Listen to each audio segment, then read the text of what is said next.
Oh my God, guys. Oh God, what a Survivor Series. That was insane. It's, uh, oh man, I had a blast. I'm still sort of geeking out about it right now. You know, especially at the end. I cannot really fathom what I just saw.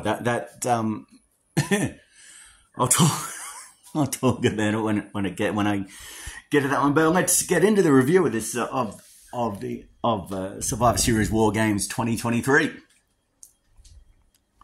taking place at the Allstate Arena in Chicago, Illinois.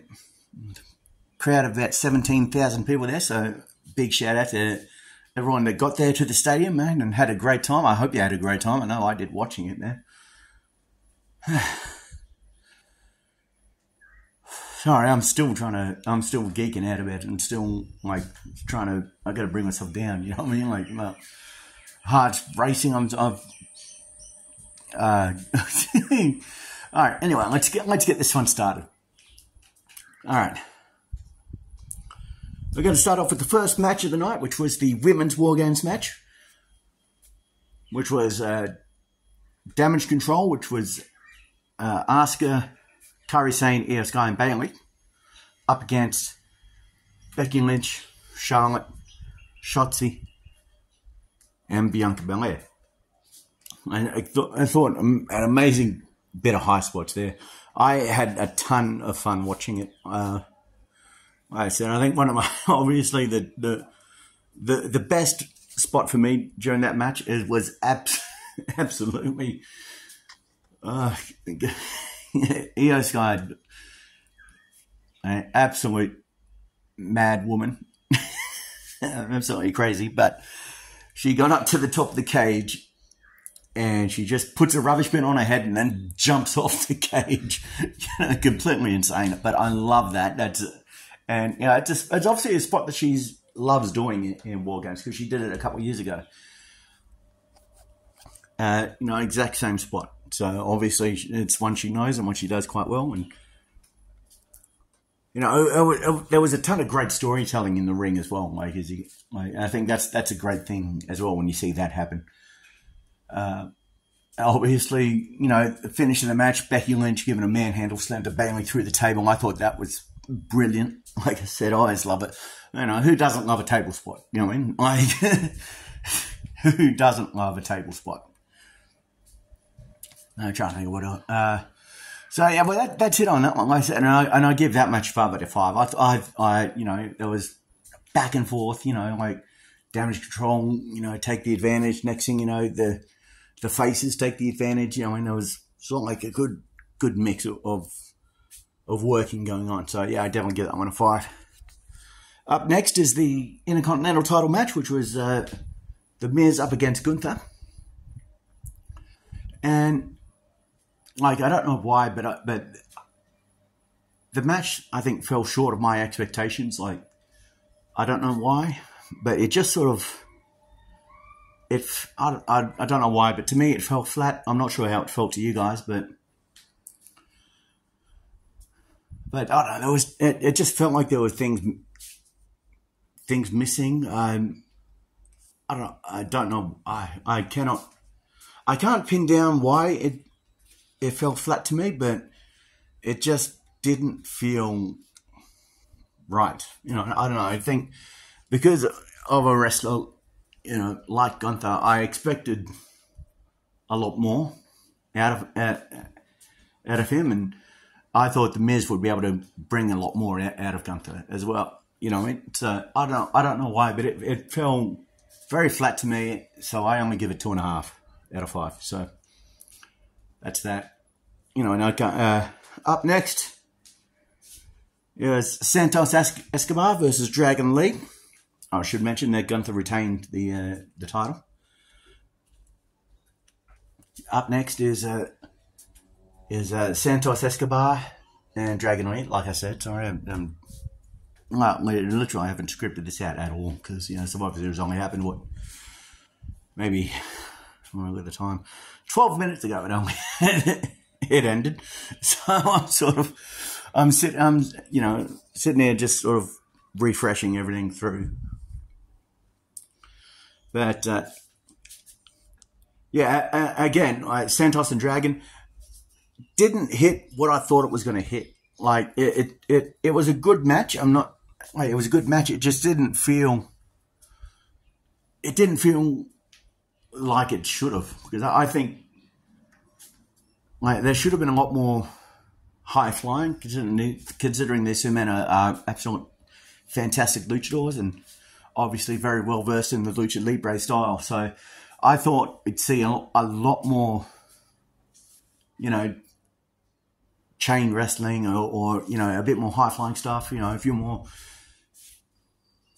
lucha stuff. But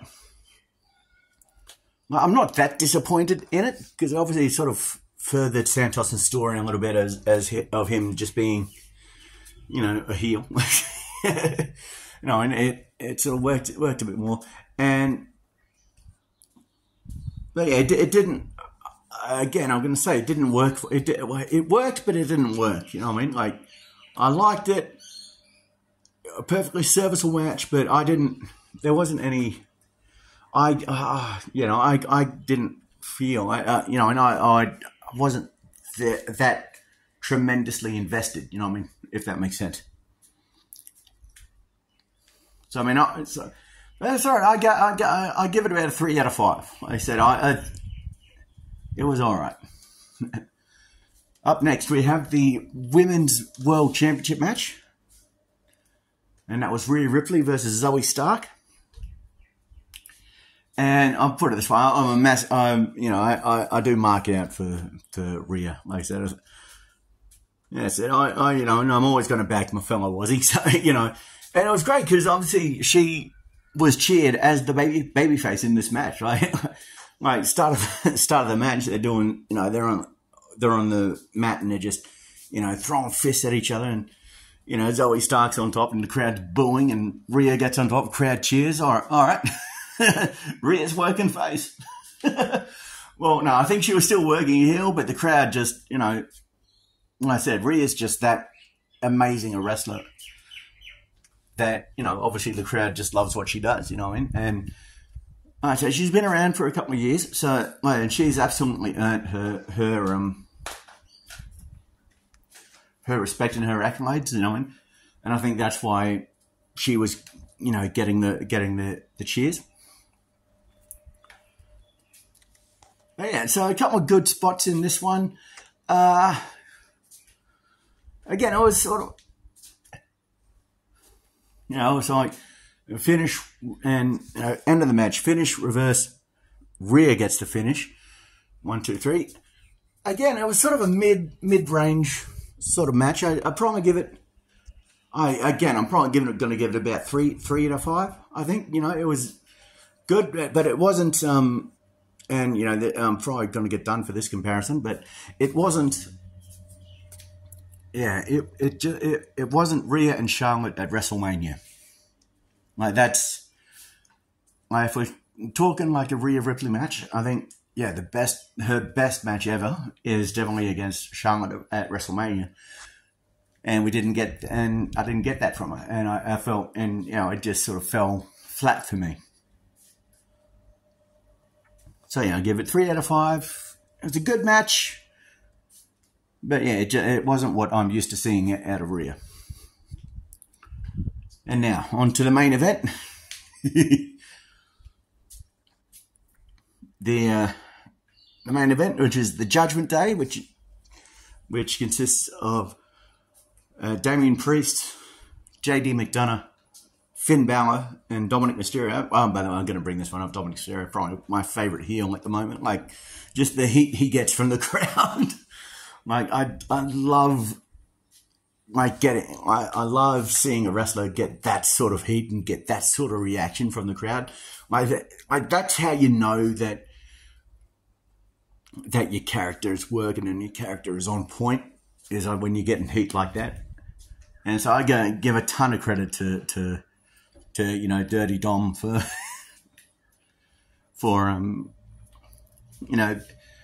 and for really working this character very, very well. And you can see, you can see that he's having an absolute blast with it as well. Like even though he's not, smiling. You can sort of see in his eyes that he's absolutely loving what he's doing, and he's having a blast with the character, and obviously with the rest of Judgment Day there as well.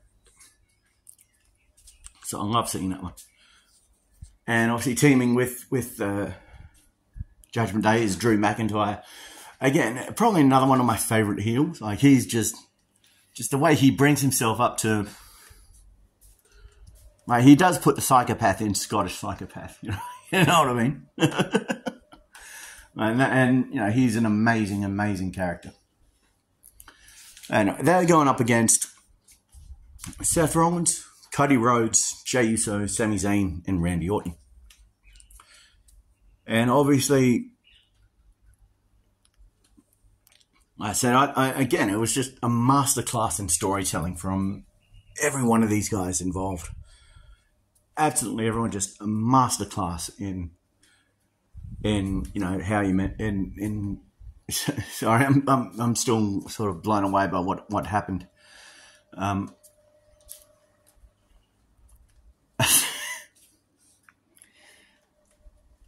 man.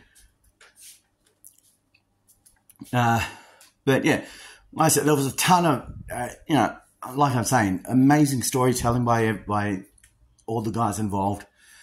I think for me, one of the great high spots was, the high spot absolutely was, and it comes towards the end of the match too, which I think is always good, because that just sets up the finale, and so, but, okay, the faces are all, standing tall. They've all wiped out, the rest of the Judgment Day, and JD McDonough is the only guy, left alone for the moment, and so he's sort of stands up. Next, he just sees all five guys. Oh no, actually, well, I should bring this one in first. Sorry, I'm going to talk about this one first, and then I'll get to the end. But all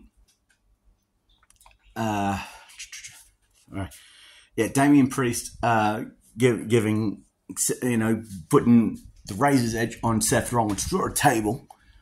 And then all of a sudden the countdown for the final member to come in, which is Randy. But at this point, no one even knows if Randy's turning up into the coming to the show, or even going to turn up and appear, right? So countdown coming in, 5, 4, 3, 2, 1. Dead silence, and then next thing you know, Rhea Ripley's music hits, and she comes running out with the briefcase and a referee.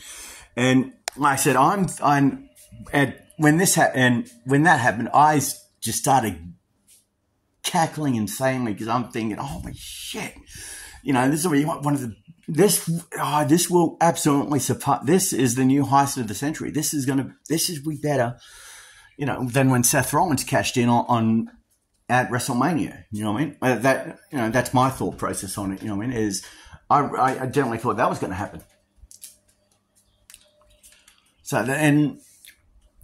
I'm cackling, giggling, just blown away by that. And then, next, Randy's music hits, crowd pops like there's no tomorrow. And all of a sudden he comes out, and now we can get back to the proper high spot of the finale, right? So everyone's putting their finishes on the Judgment Day, and JD McDonough is the only guy left standing for Judgment Day at the moment, only guy left untouched. He sort of staggers up to his feet. He sees all five guys just there, just getting ready to rip his head off. And he turns and he runs and starts climbing the cage, and Sami and Seth sort of climb up on either side of him to climb and cut him off and stop him from escaping. Randy sort of standing middle of the ring.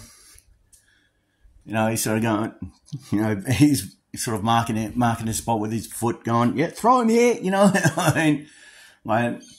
and Sami and Seth are, looking down at him. They're going, yeah, come on. So next thing you know, they throw him off, and he perfectly caught him in an RKO, and Randy got him in the RKO. Crowd pops again, something huge. You know, next thing you know, Damian Priest comes in, you know, and Cody hits Priest with the Crossroads, and a 1, 2, 3, you know, crowd pops. They're celebrating, you know, and then this is the part I'm this is the part I'm freaking out about. I'm still freaked out. CM Punk's music hits, and oh my God, you thought the pop for Randy was huge. Oh God, CM Punk's music hits. Next thing you know, and you know, it's the only way I can. It was an Attitude Era Austin pop. Like, I think that's probably the best way I can sort of describe it. Because that crowd just literally just exploded. I'm surprised the roof didn't fly off the arena. And you know, CM Punk's music hits, and like he walks out, and the great thing is I don't think anyone else watching on TV was certain either, because they'd already put the watermark up at you know, on the bottom right of the screen. So, you know, people might have already changed the channel. People, you know, I don't know, but yeah, watermark had already come on. And next thing you know, Cult of Personality comes blaring out, and the crowd explodes. I'm still trying to work. I can't put it into words, man. But like, I'm just sort of like, my hands are like shaking. I'm completely and utterly just geeked out about what I just saw. Like, but yeah, and obviously, like, so yeah, but yeah, so I was going to give the men's War Games match a score or not. And again, I give it 5 out of 5 because, again, great storytelling, great spots, great, you know, the action back and forth. Obviously, you know, you're like the heels get up, the faces get up. It wasn't just, you know, sort of a one-sided shebang, you know what I mean? And obviously, I think the return of CM Punk, so all up, I've got to give this thing like an A. It's not an A+, but it gets an A, I reckon. And I think what saved it from, because I think if I was just rating it just by the matches, it would, because I actually did the maths before I did this, and it averaged out to about a 3.6 out of 5. But yeah, and yeah, CM Punk's return just kicked it up insanely, and so yeah, Dylan got a 4.5 out of 5 for me, like as a PLE. Like I said, I can't think of anything else to say at the moment. Like, I'm just sort of too geeked out about what I just saw and what just happened. So, like I said, if you you know, obviously hit that like button, hit that share button, hit that subscribe button too if you want to see, you know, more, you know, PLE reviews. I'm your man for it. Well, yes, so until tomorrow, this is when your boy Aldo Cans 82 saying work hard, be good to each other. Love you guys. Bye.